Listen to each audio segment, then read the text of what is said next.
May God is bigger than any problems I face. आज हम बात करेंगे, इतनी सारी प्रॉब्लम्स लाइफ में सबके पास है। किसी के पास हेल्थ इश्यूज़ हैं, किसी के पास फाइनेंस इश्यूज़ हैं, किसी के पास पार्टनरशिप प्रॉब्लम है, किसी के पास मनी प्रॉब्लम है, किसी के पास जॉब प्रॉब्लम है, किसी के पास फाइनेंस से रिलेटेड, लोन से रिलेटेड, सबके पास डिफरेंट डिफरेंट टाइप की प्रॉब्लम्स हैं। तो आप समझ ही गए आज हम जिस टॉपिक पे बात करने वाले हैं। हमें इन टॉपिक्स पे बात करना इसलिए ज़रूरी है कि ये सब प्रॉब्लम्स हमारे इर्द गिर्द, हमारे नियर एंड डियर बहुत सारे जने कुछ ना कुछ, किसी ना किसी प्रॉब्लम से पीड़ित हैं। तो ये प्रॉब्लम्स क्यों आ रही है और वो क्यों फेस कर रहे हैं? क्योंकि कहीं ना कहीं वो अपने ईष्ट और अपने गुरु पे ट्रस्ट नहीं करते हैं। जब हम अपनी डोर अपने प्रभु पे, अपने ईष्ट पे छोड़ देते हैं, तब ऑटोमेटिकली वो हमें इस नैया से, भवसागर से पार निकाल देते हैं। पर उसके लिए हमारे अंदर सबसे पहले बिलीफ सिस्टम, ट्रस्ट होना चाहिए अपने गुरु पे, अपने गॉड पे, जिस पे हम फेथ करते हैं, जिस पे हम बिलीव करते हैं। बट वो हम कर नहीं पाते क्योंकि हम अपना दिमाग चलाते रहते हैं। हमारे गुरु कहते हैं कि जब मेरे पास आना हो तो अपने जूते बाहर छोड़ के आओ, क्योंकि अपनी अकल चलाओगे तो फिर मेरे पास आने का कोई फ़ायदा नहीं है, ऐसा गुरु कहते हैं। तो हमें अपने गुरु का मान सम्मान बढ़ाना है, अपने गॉड का, जिस पे हम बिलीव करते हैं, तो हमें उन पे ट्रस्ट एंड बिलीव करना चाहिए, पहली बात। दूसरी बात, मैं आज कोशिश करूँगी आप सबको एक छोटी सी स्टोरी के जरिए कि आपका सॉल्यूशन प्रॉब्लम का कैसे होता है। आप सब जानते हैं महाभारत के टाइम पे कौरवों और पांडवों में युद्ध चल रहा था। उस समय भीष्म पितामह उनके सेनापति थे। रोजाना युद्ध में हजारों सैकड़ों सैनिक मृत्यु के घाट उतर रहे थे, पर पांडवों का कोई बाल बांका नहीं कर पा रहा था। क्यों? क्योंकि पांडवों ने कृष्ण भगवान को चूज किया था। उनको 100% प्योर ट्रस्ट था अपने प्रभु पे, इसलिए उनका कोई भी बाल बांका नहीं कर पा रहा था। और कौरवों ने अपने हिसाब से चूज किए थे अपनी तरफ जो जनों को उन्होंने लेना था, आचार्य, गुरु, पर फैमिली से रिलेटेड अपने ब्रदर, सब जने उन्होंने चूज किए थे अपनी इच्छा अनुसार। अब युद्ध चल रहा होता है और दुर्योधन आके भीष्म पितामह को गुस्सा होता है कि रोजाना युद्ध में सैनिक मर रहे हैं हजारों, पर 5 पांडव हम नहीं मार पा रहे, ऐसा क्यों है? हमारे साथ ऐसा क्यों हो रहा है कि हम 5 पांडवों को नहीं हरा पा रहे? हमारे पास इतने बड़े बड़े योद्धा, सब कुछ होते हुए भी। तो भीष्म पितामह कहते हैं कि कल का सूर्य उदय होगा, मैं 5 बाण निकाल रहा हूँ और कल के दिन में 500 पांडवों का जीवन समाप्त हो जाएगा, चिंता मत कर तू, ऐसा उन्होंने बोला। अब वो दिल से कुछ और चाहते थे, मन से कुछ और चाहते थे, पर मुख से कुछ और बोल रहे थे, क्योंकि भीष्म पितामह तो दोनों परिवार, कौरव और पांडव, उन्हीं के परिवार थे। पर वो कहते ना, क्या करते, कुछ नहीं कर सकते थे, क्योंकि कौरवों की तरफ थे। वो चुप थे और सब सह रहे थे और देख रहे थे। जब उन्होंने ये बात का आदेश दिया, बोला कि कल की तिथि में ये सब हो जाएगा, पांडवों का समाप्ति, तब कृष्ण भगवान को पता चला, द्रौपदी जी को पता चला, और साथ में कैसे कैसे खबर पहुंच गई वहां तक। तो द्रौपदी दौड़ी दौड़ी कृष्ण भगवान के पास गई, प्रभु मेरे पांडव, मेरे पति को कुछ हो गया, इन सबको 5 को, तो क्या होगा?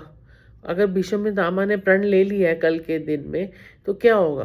तो कृष्ण भगवान थे, उन्होंने लीला रची। उन्होंने द्रौपदी को बोला, तू दासी के वस्त्र पहन, मेरे को भी ला के दे और खुद भी पहन, और मैं भी डालता हूँ, और घूंघट कर ले। घूंघट करके भीष्म पितामह जहाँ ठहरे हुए थे, उनके निवास स्थान की तरफ चलते हैं, जो उनका जहाँ पे टेंट था, जहाँ वो रुके हुए थे। अब उनकी तरफ चलते हैं और वो रूम में आती हैं, प्रणाम करती हैं। तो भीष्म पितामह तो जानते नहीं है घूंघट के पीछे कौन है, तो उन्होंने बोला कि सौभाग्यवती भव। तो कृष्ण भगवान ने तो द्रौपदी जी को समझा रखा था कि तुम्हें क्या करना है, और जैसे ही वो सौभाग्यवती भव का आशीर्वाद देते हैं और वो घूंघट हटाती हैं और प्रभु को कहती हैं, भीष्म पितामह को, पितामह एक तरफ आप सौभाग्यवती का आशीर्वाद दे रहे हैं और एक तरफ आप ऐलान कर रहे हैं कि कल के सूर्य उदय होगा और सूर्य अस्त के समय तक 5 पांडवों का मैं उनको तीर से उनके आपके बाणों से उनको उनका जीवन समाप्त कर देंगे आप। ये कैसा, ये आशीर्वाद को मानूं या आपके जो आपने अभी प्रण लिया उसको मानूं? तो भीष्म पितामह कहते हैं, पहले पुत्री मुझे ये बताओ तुम्हें यहाँ लाने वाला कौन है? ये लीला तो सिर्फ लीलाधारी रच सकता है, तो ये तो वही जान सकता है, प्रभु ही जान सकता है और कोई नहीं जान सकता कि मेरे मन में क्या है।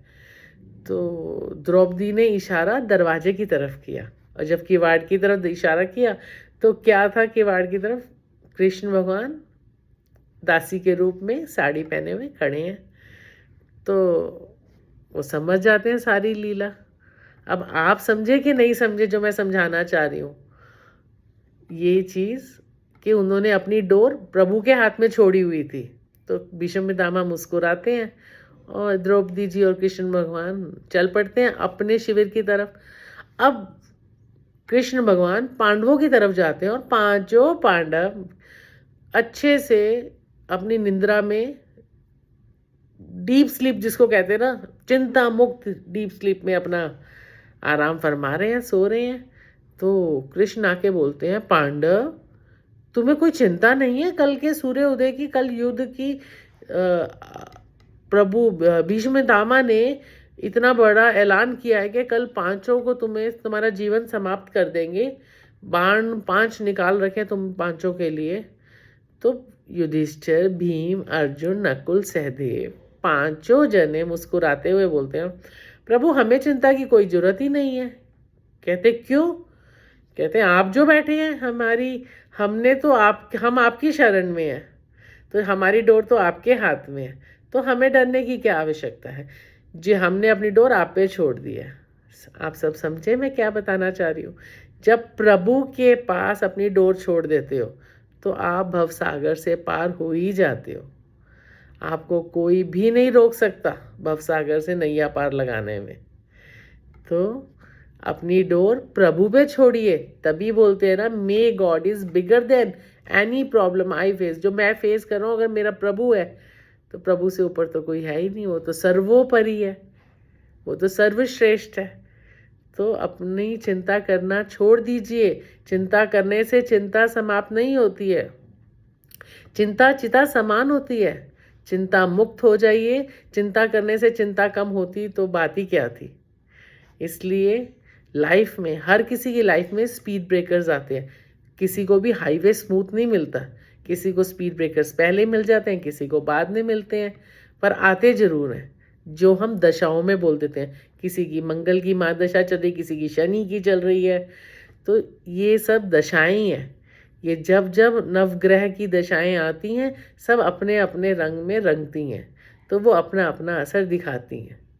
तो हमें इस बात का ध्यान रखना है कि अभी कौन सी दशा चलती है। हमें अपनी प्रॉब्लम्स का सॉल्यूशन ढूंढना है। हमें अपनी प्रॉब्लम्स का सॉल्यूशन इसी तरह से ढूंढना है, तो हम अपनी नैया पार लगा सकते हैं सिर्फ अपने आप को प्रभु के आगे सौंप करके, उनकी शरण में जा करके। ठीक है जी, फिर मिलेंगे बहुत जल्दी। आप सबकी आचार्य सीमा खट्टर।